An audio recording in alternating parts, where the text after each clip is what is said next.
Guys, what's up and welcome to another episode of SkidRDone. Today we've been working on this 873 G Series Bobcat. This thing, when it came in, it was full of leaks and mechanical issues. The axle seals were completely gone out of it. Bearings were gone. It wouldn't even turn on at the key switch. Had some speaker wiring in there. Good stuff. So let's jump right into it. We'll show you what all we did, and by the end of the video you're going to see a nice working machine.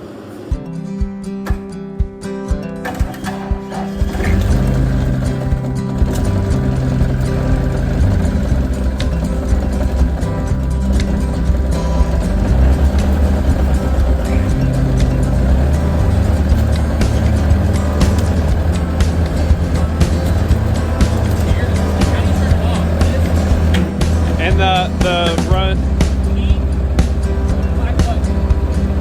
and I did the key and the black button.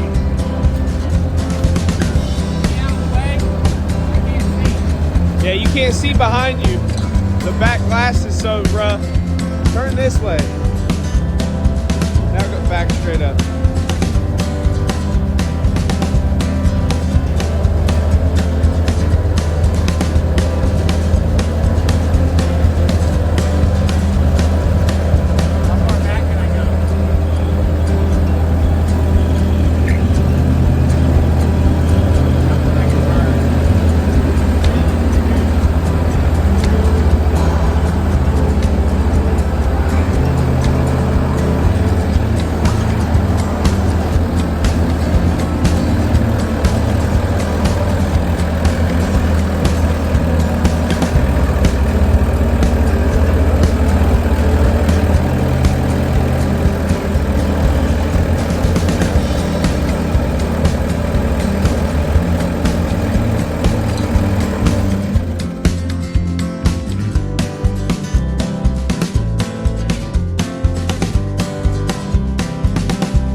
first thing we jumped into was this axle bearing and seal debacle that we run into.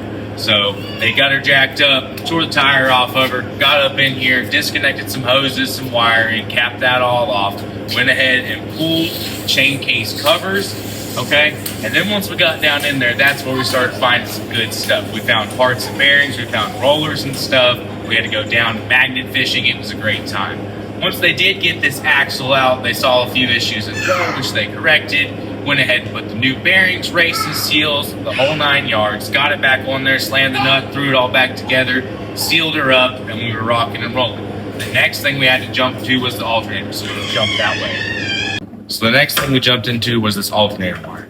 Simple stuff. They had basically come over and they had took a hot leg from the dash and they had used it, because the alternator was not working, they had used it to power up my fuel shut-off solenoid. We knew that was wrong. They had a hot wire jumper over to here just to get the starter. We knew that was wrong. So we went ahead and took all that off. We started tracing, grabbed a new alternator, slammed a new belt in, a couple bolts in and out. No big deal. You gotta find your schematics. You gotta look that stuff over. It's a little bit of work, but it is what it is. It's just part of it. Once we had this side figured out, then we had to go up there and figure out where we had no power. So let's jump this way. Once we had our alternating wire fixed, we came up to the front, kind of had to do a little bit of wiring up in here, and we had to fix a few things that were snap frayed and just rerouted in general up in both these sides. Once we had this main wiring, we started testing, and we still were not getting power up here. So we jumped to the back. There's a 100 amp fuse box on the back that we found. The block itself was pretty corroded. Once we got power across the block, across that fuse, then we were able to trace it up into this main fuse block down by your feet. Looked through it, found some more crappy wires, but the biggest thing is we had found that one of the fuse holders itself had actually pulled back out, so it was making no contact. That restored power to my dash, which was able to get me a little farther. Once we were able to restore power to the dash, we started testing, make sure we had power to our full shutoff. Once we got it that far, a little extra wiring, there we were. We knew that we were going to be able to run. My key was working at this point. My dash was lighting up. You could read the hours. We're well on our way. Once we had it running and functioning, everything works with the Bix, you know, all the lights, and you touch the button and your boom lifts and stuff. So once we got past that side of things, then we went ahead and started with our cab disassembly. So we brought the Kubota up in here, got this thing unhooked, lifted the cab off, and this thing was absolutely shot. So we had to cut, disconnect, reassemble, all sorts of stuff. It was quite awful. So we'll jump to that footage next.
So once we actually had this cab pulled off, which was kind of a good time, there's a couple old cooler lines, there's a whole bunch of wiring, and some of it does not have a quick disconnect, so you actually have to pull it back through the cab.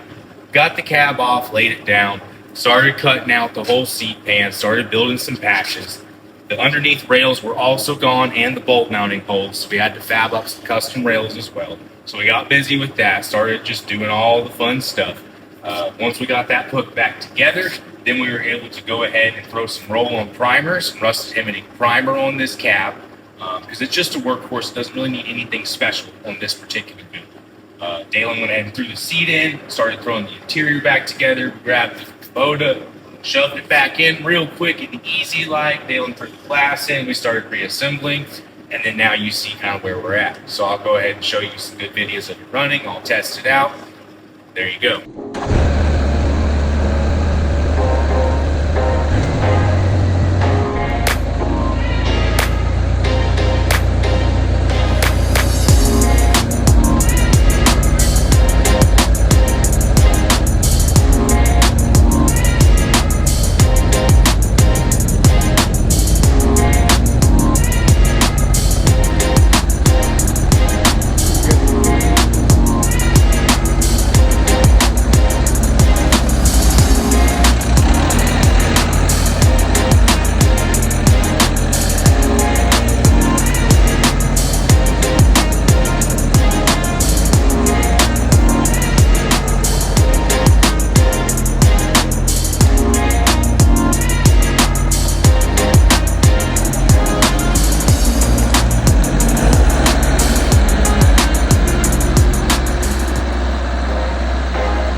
Quite a bit of work. We really appreciate you guys following along and watching. Hope to see you on another episode of SkidRDone.